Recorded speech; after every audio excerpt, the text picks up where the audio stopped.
Selamat pagi saudaraku yang diberkati oleh Tuhan Yesus Kristus. Berjumpa lagi dalam program Bertumbuh dan Berbuah. Sama-sama di pagi ini kita akan dikuatkan oleh kebenaran firman Tuhan. Dan tema yang saya sampaikan buat saudara semua di pagi ini dengan tema dosa menjadi penghalang. Kita baca dalam Yesaya pasalnya yang ke-59, ayatnya yang ke-1 sampai ayatnya yang ke-21. Tapi kita fokuskan di pagi ini dengan ayatnya yang kedua. Firman berkata, "Tetapi yang merupakan pemisah antara kamu dan Allahmu ialah segala kejahatanmu, dan yang membuat dia menyembunyikan diri terhadap kamu sehingga ia tidak mendengar ialah segala dosamu." Saudaraku yang diberkati oleh Tuhan Yesus Kristus, dosa atau kejahatan adalah pelanggaran terhadap hukum Allah. Dosa seberapapun, saudaraku, ukurannya atau bentuknya atau alasannya, dosa tetaplah dosa yang bisa memutuskan hubungan kita dengan Tuhan. Tuhan tidak pernah terlalu sibuk ataupun tidak mampu untuk tidak pernah terlalu sibuk atau tidak mampu untuk menyelamatkan kita. Tuhan tidak pernah, tidak peduli, dan juga tidak tuli untuk mendengar seruan setiap doa kita. Tetapi ada dosa yang menghalanginya, baik dosa yang kita sadari maupun yang tidak kita sadari. Dosa inilah yang merintangi hubungan kita dengan Tuhan, sehingga Tuhan tidak mendengar. Kita harus memastikan benar-benar bahwa tidak ada kejahatan yang kita simpan, tidak ada dosa yang kita sembunyikan lagi dalam diri kita, sehingga Tuhan tidak mendengar dan menjawab doa-doa kita. Nah, saudaraku yang diberkati Tuhan, apa sih yang membuat doa kita itu terhalang? Saudaraku yang diberkati oleh Tuhan, masih ingatkah jenis-jenis jawaban doa yang dikabulkan langsung atau juga tunggu dan tidak? Nah, kalau doa tidak dikabulkan, juga pasti akan bertanya-tanya, kita pasti akan bertanya-tanya dalam diri kita. Ternyata ada penghalang-penghalang yang bisa menghalangi doa kita itu dikabulkan. Seperti yang ada di Alkitab, sebut saja kita belajar pagi ini, saudaraku, ada penghalang yang yang menjadi penghalang doa kita didengar oleh Tuhan. Yang pertama itu dosa. Ya, dosa itu menjadi hambatan bagi setiap ketika Tuhan mau bekerja, dosa itu yang menjadi penghambat. Dan yang kedua itu ada niat jahat. Nah, selain kejahatan yang sudah dilakukan, Tuhan juga membenci hal jahat yang sudah kita pikirkan dan kita rencanakan. Dan itu masih dalam hati kita. Itu dalam Mazmur 66 ayatnya yang ke-18 itu dikatakan, "Seandainya ada niat jahat dalam hatiku, tentulah Tuhan tidak mau mendengar." Dan yang ketiga, pemberontakan kepada Allah. Dalam Ratapan pasalnya yang ketiga ayatnya yang ke-42 sampai 44 dituliskan bahwa bangsa Yehuda telah memberontak kepada Allah, sehingga Allah menimbulkan banyak malapetaka bagi mereka, kelaparan, pembunuhan, dan sebagainya. Untuk itu mereka berdoa kepada Allah, tetapi Allah tidak mendengarkan doa mereka. Doa mereka tidak menembus, sebab Allah menyelubungi dirinya dengan awan. Nah, yang berikutnya hati yang bimbang.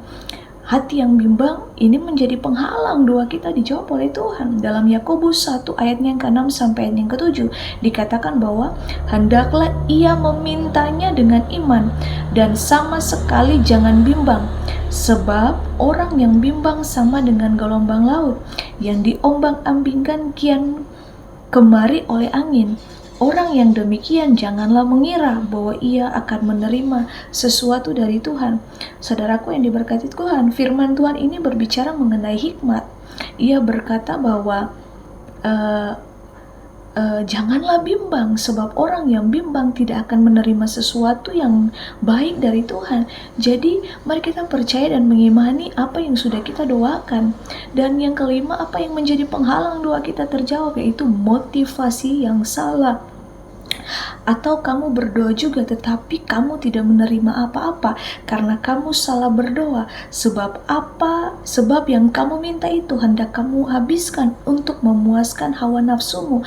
Itu dalam Yakobus 4 ayatnya yang ketiga, terkadang keinginan kita menutupi kehendak Tuhan. Itulah yang kita doakan. Kita memaksa kehendak Tuhan, kehendak kita demi kepuasan, kenikmatan duniawi kita. Padahal belum tentu Tuhan menyetujuinya. Inilah motivasi yang salah. Dan yang keenam, kesombongan rohani. Orang Farisi itu berdiri dan berdoa dalam hatinya begini, "Ya Allah, aku mengucap syukur kepadamu karena aku tidak sama seperti semua orang lain, bukan perampok, bukan orang lalim, bukan pezina, dan juga bukan seperti pemungut cukai. Aku ini berpuasa 2 kali seminggu, aku memberi persepuluhan dari segala penghasilanku." Ini dalam Lukas 18 ayatnya 11 sampai ayatnya yang ke-12. Memang sudah sepantasnya kita senang jika kita telah melakukan firman Tuhan. Akan tetapi jika kita meninggikan diri kita, hal tersebut serta merendahkan orang lain, jelas hal ini tidak berkenan di hadapan Tuhan.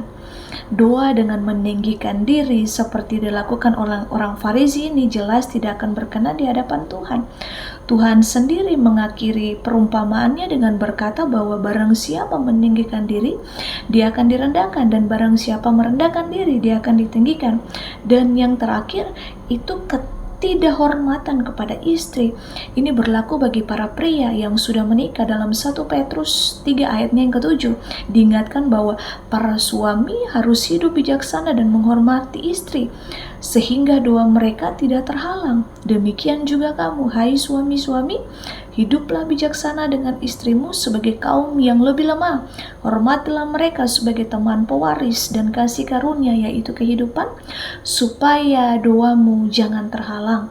Nah, memang sudah sepatutnya seorang suami menghormati dan mengasihi istrinya. Sebab demikian, ini yang diperintahkan Tuhan. Tetapi bukan hanya itu. Ini yang harus diperhatikan oleh setiap kita, terkhususnya para suami. Kita harus mengasihi istri kita supaya apa? Doa kita tidak terhalang. Saudaraku, mari sama-sama kita mau introspeksi diri kita dan kita mau minta ampun kepada Tuhan jika sampai dengan hari ini ada poin-poin yang hari ini kita belajar ini yang menghalangi doa kita ada dalam diri kita. Kita minta ampun atas semua kesalahan kita di hadapan Tuhan, merendahkan diri supaya tidak ada lagi yang menjadi penghalang antara kita dengan Tuhan. Dan biarlah firman Tuhan di pagi ini menuntun, menguatkan setiap kita. Terhubunglah kita dengan Tuhan dengan motivasi hati yang benar, dengan kesungguhan hati kita, sehingga segala dosa-dosa yang menjadi penghalang untuk doa kita dijawab oleh Tuhan, kita mau bereskan itu di hadapan Tuhan. Biarlah perenungan ini menjadi rema yang kuat bagi setiap kita. Kiranya Tuhan Yesus memberkati dan setiap langkah kita selalu ada dalam penyertaan Tuhan. Immanuel.